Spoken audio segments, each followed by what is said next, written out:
சியாமளா நவராத்திரி அம்பிகையின் அருளை பெறுவதற்கு உரிய நாட்களாக வெள்ளிக்கிழமை வழிபாடு சொல்லப்படுகிறது. இது தவிர ஒரு ஆண்டில் வரும் நவராத்திரி நாட்களும் அம்பிகை வழிபாட்டிற்கு உரிய நாட்களாகும். மற்ற நாட்களை விட நவராத்திரி காலங்களில் அம்பிகையின் சக்தி மிகுந்து காணப்படுமாம். இந்த நாட்களில் அம்பாளின் மனம் குளிரும் வகையில் வழிபாடு செய்தால் அவளின் பரிபூரண அருளை பெற முடியும் என்கிறார்கள். சிவனை வழிபடும் முறைக்கு சைவம் என்றும் விஷ்ணுவை வழிபடும் முறைக்கு வைணவம் என்றும் பெயர் வைக்கப்பட்டிருப்பதைப் போல அம்பிகையை முழுமுதல் கடவுள் வழிபடும் முறைக்கு சாக்தம் என்று பெயராம்.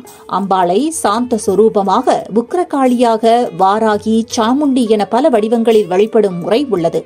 அம்பாள் வழிபாட்டிற்கு உரிய திதிகளாக அமாவாசை, பௌர்ணமி போன்ற திதிகள் அதி அற்புத சக்தி வாய்ந்ததாக குறிப்பிடப்படுகிறது. இதேபோல சக்தி வாய்ந்த நாட்களாக சொல்லப்படுவது நவராத்திரியாகும். சியாமளா நவராத்திரி தை மாத அமாவாசைக்கு அடுத்த நாள் தொடங்கி 9 நாட்கள் கொண்டாடப்படுகிறது. ராஜ சியாமளா, மாதங்கி, மந்திரினி போன்ற பல பெயர்களில் அழைக்கப்படும் சியாமளா தேவி மதங்க முனிவரின் மகளாக அவதரித்தவள். தசமகா வித்யைகளில் 9வது திருவடிவமாக போற்றப்படுபவள். இவள் வேத மந்திரங்களுக்கெல்லாம் அதிதேவதை.